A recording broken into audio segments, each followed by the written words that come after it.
آگے دعا پڑھنے نہ پڑھنے کا کوئی بھی ذکر نہیں ہے۔ اسی طرح حضرات کا شیخ ناصر الالبانی آپ آگے چوتھی دلیل پیش کرتے ہیں، رابعاً یہ چوتھی دلیل سے مراد یہ چوتھی سند پیش کریں ابو اسحاق کی۔ کالا کہتے ہیں کالا یونس بن بکیر ان محمد بن اسحاق ان عمران بن ابی انس ان مقسم ان خفاف بن ایما ابن رقصۃ الغفاری کالا، کہتے ہیں کہ وہ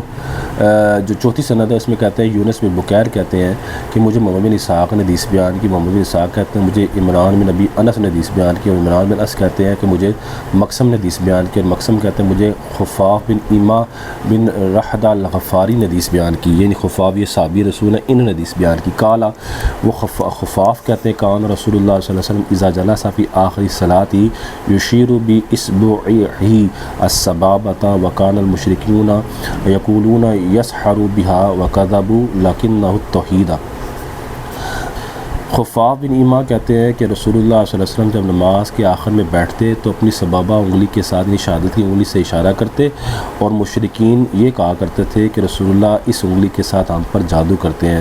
جبکہ وہ جھوٹ بولتے تھے، وکذبوا وہ جبکہ کیا کرتے تھے وہ جھوٹ بولتے تھے، لکنہ التوحید لیکن رسول اللہ صلی اللہ علیہ وسلم اس سے اللہ تبارک و تعالیٰ کی توحید بیان کرتے تھے۔ شیخ ناصر الالبانی فرماتے ہیں اخرجہ الطبرانی، اس حدیث پاک کو طبرانی نے کیا کیا ہے نقل کیا ہے۔ تو حضرات یہ جو چار سندیں تھیں، پہلی جو وہ سند تھی جس کے اندر پہلے تشہد کے اندر تورک کا ذکر تھا، اور پہلے تشہد کے اندر درود پاک اور دعا نہ پڑھنے کا ذکر تھا کہ رسول اللہ عبد و رسول تک تشہد پڑھتے تھے اور اس کے بعد وہ کھڑے ہو جاتے تھے،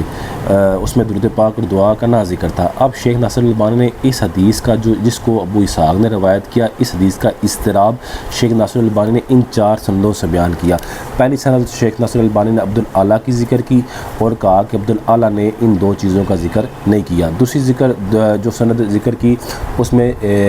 امام جوری کی ایک سند ذکر کی، اور اس میں بھی شیخ ناصر الالبانی نے کہا کہ اس میں بھی اس چیز کا ذکر نہیں ہے۔ تیسری سند انہوں نے شیخ ناصر الالبانی نے جو ذکر کی وہ ابو اسحاق سے ایک تیسرے راوی تھے، وہ ابراہیم تھے، انہوں نے اس روایت کو نقل کیا، تو ان نے بھی یہ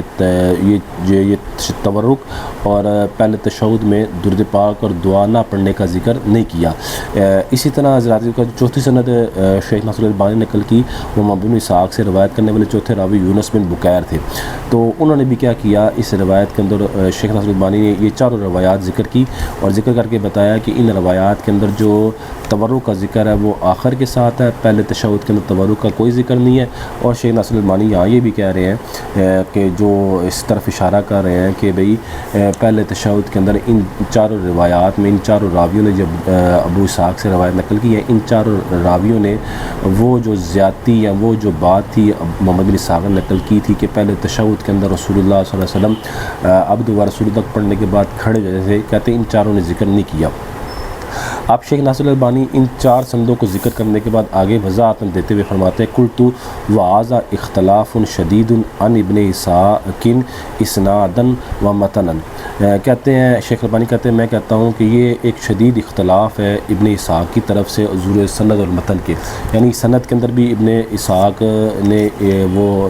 اس روایت کو بیان کرتے ہوئے وہ اضطراب کا شکار ہو رہے ہیں، اور متن کو بھی بیان کرتے ہوئے وہ کیا کر رہے ہیں، اضطراب کا شکار ہونے۔ اس لیے بنا پر شیخ الالبانی بھی کہتے ہیں کہ ابن اسحاق کی اس سند اور متن میں شدید اختلاف ہے۔ اب وہ اختلاف شیخ ناصر الالبانی خود بیان کرتے ہیں، کہتے ہیں نمبر ایک فتارتاً یجعلہ من مسند ابن مسعود وتارتاً من مسند خفاف ابن ایما، کہتے ہیں پہلا اضطراب یہ ہے کہ ابو اسحاق کبھی تو اس کو مسند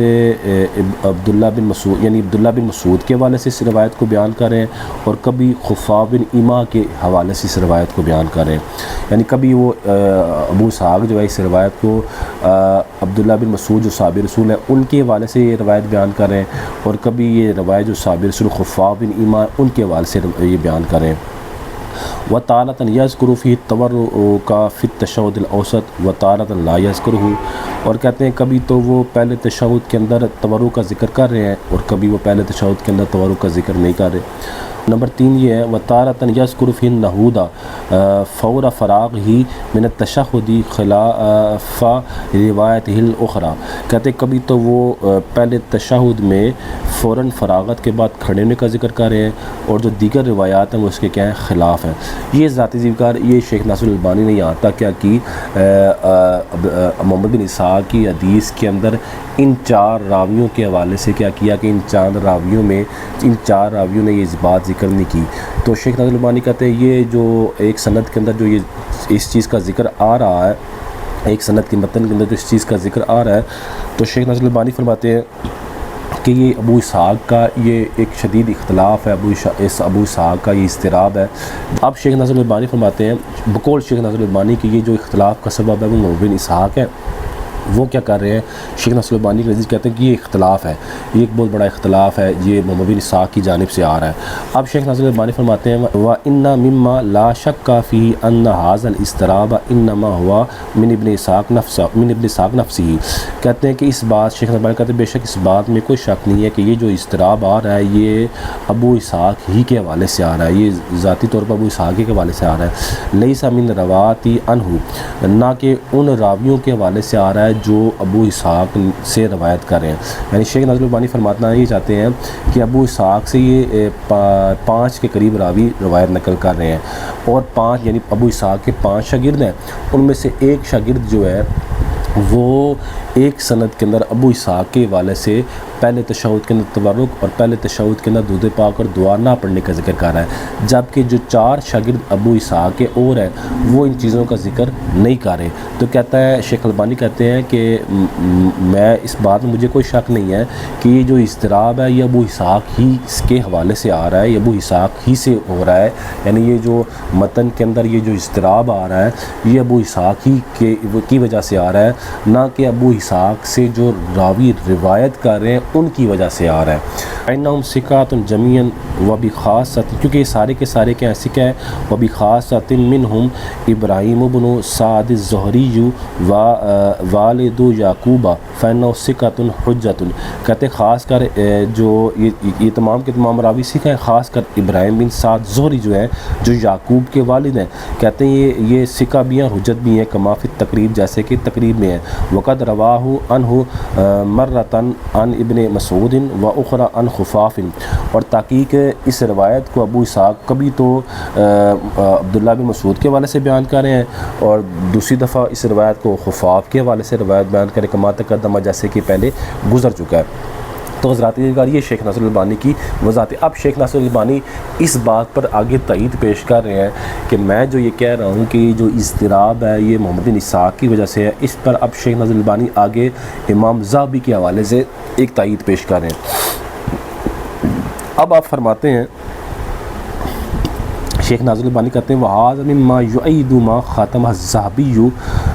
ترجمتہ بقولی، کہتے ہیں کہ وَهَذَا مِمَّا، کہتے ہیں یہ جو میں نے بات کی ہے کہ یہ اضطراب جو ہے وہ محمد بن اسحاق کے حوالے سے ہے، کہتے ہیں کہ یہ ان میں سے ہے کہ اس بات پر کی جو میری تائید ہے وہ امام ذہبی بھی کرتے ہیں، جو امام ذہبی نے ابو اسحاق کا ترجمہ میں جو اختتام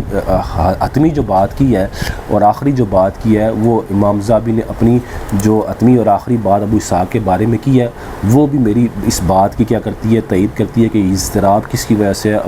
محمد بن اسحاق کی وجہ سے ہے۔ وہ کہتے ہیں امام ذہبی کی بات یہ ہے کہ امام ذہبی نے فرمایا والذی یظہر لی ان ابن اسحاق حسن الحدیث، کہ امام ذہبی فرماتے ہیں کہ وہ چیز جو میرے لیے ظاہر ہوئی ہے وہ یہ ہے کہ ابو اسحاق جو ہے وہ حسن الحدیث راوی ہیں، یعنی ایک حسن الحدیث راوی ہے، صالح حال، اور ان کا حال بھی ٹھیک تھا، صدوق، یہ سچے راوی ہیں، وما انفرد فی ففی نکارۃ، کہتے ہیں وما انفرد بھی ففی نکارۃ، کہتے ہیں وہ روایات جن میں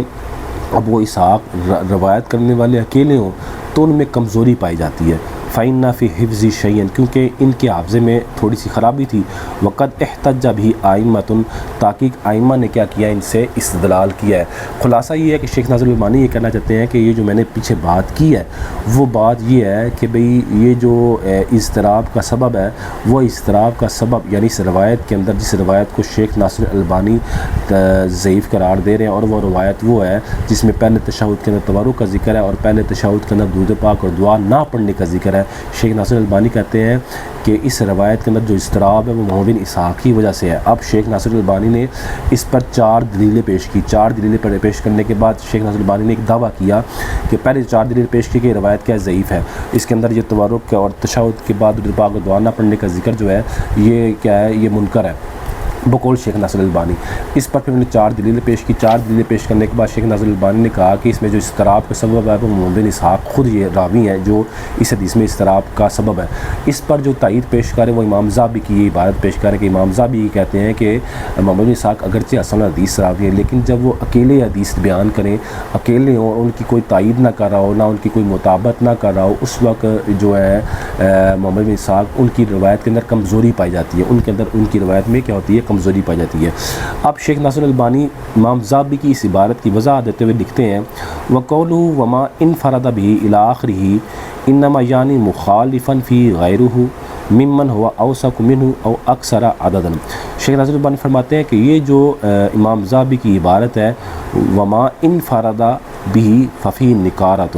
کہ جس روایت میں